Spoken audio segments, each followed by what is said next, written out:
the world will be governed by the rules of the Jamaican Boxing Board of Control. In the event of a knockdown, you must take an 8 count. The 3 knockdown rule has been waived. Joe is hurt. Angie Dundee, Ali's trainer, right next to me is saying it. You may hear him. Down goes Frazier! Down goes Frazier!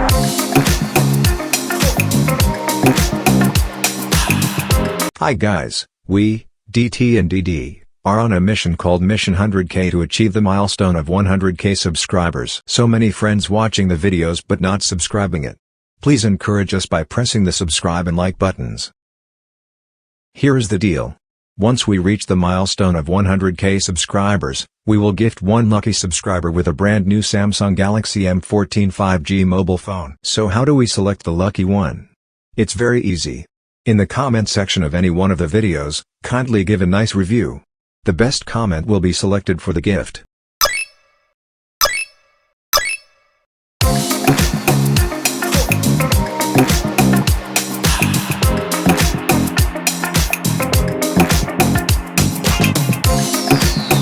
Chris Davis is in the leading role. Other attractions are Sonia Sohn, Jasmine Matthews, Shine Ma Premier, John Magaro, Sullivan Jones, Lawrence Gilliard Jr., and Forrest Whitaker. Big George Foreman is a 2023 American biographical sports drama film directed by George Tillman Jr.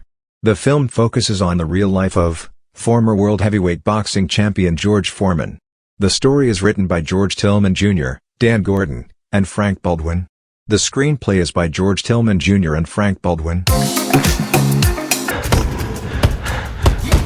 Frazier's taking some damage. A real surprise. That's it. That's it. Down goes Frazier! Down goes Frazier! Down goes Frazier! Coming from a poverty-stricken family that struggles to make both ends meet, to become the boxing heavyweight champion of the world, is no mean achievement. That is George Foreman. Once he suffers a near-death experience in the ring, and vows never to fight again after deciding to become a preacher. Years later, due to financial struggles, he is forced to come back to the ring and after a lot of hard work and fights, becomes the oldest boxing heavyweight champion of the world. What you looking at, Foreman? Nothing. What's wrong? Can't you even afford a piece of bread? The absence of the father figure and growing up in beyond poverty makes him suffer in his childhood. Most often, with empty stomach he attends school but due to classmates' jibes soon he quits. When he was a young man, he was doing little hustling and swindling with his friends every now and then and chases by the police. His mother prays and badly wants him to turn his life around. Hey!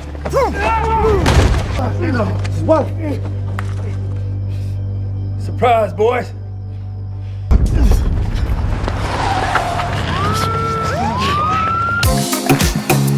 The direction of his life changes when he joins the Jobs Corps and meets a motivating personality called Doc Broadus. Those who don't know about Jobs Corps, which is a program administered by the United States Department of Labor that offers free education and vocational training to young men and women aged between 16 and 24. Doc introduces him into boxing and the rest is history.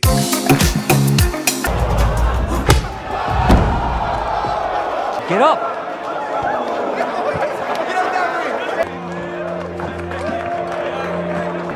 Look! That's all it was.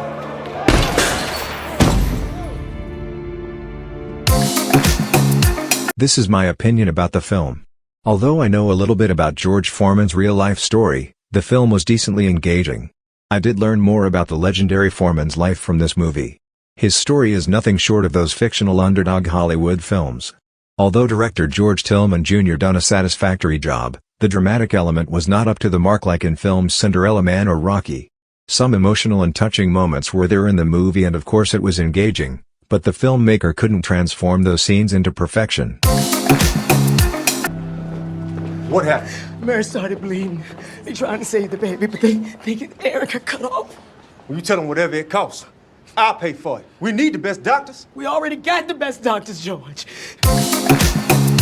Though most of the casting and performances were decent, I am not happy with the protagonist's casting. While selecting someone for a role, The first thing you should keep in mind should be the person must somewhat look like the character. Although Chris Davis pulled off the role satisfactorily, at any angle, he doesn't look like Foreman. So I didn't get a feeling like Foreman's life unfolding in front of me, but somebody else is portraying his real-life events.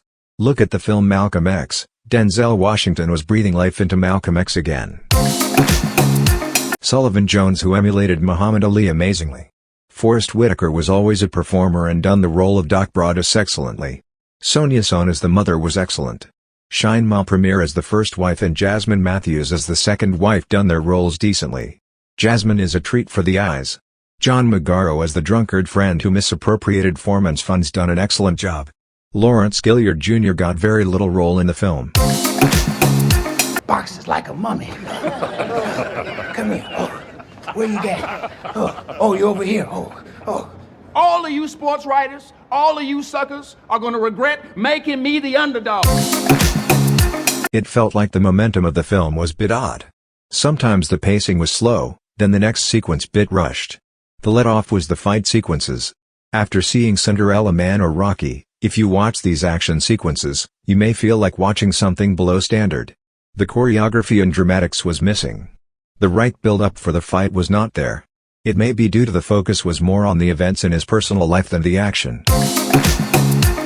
Finish him! He has Sowski in huge trouble. Come on, man. He's hurt. Come on. Stop the fight. Do your job. Come on. But even though with all these shortcomings, the 2-hour runtime still flew by, maybe because it was the legendary heavyweight boxer George Foreman's real-life story. I would rate this a 6.5 out of 10. Definitely you can watch this movie one time.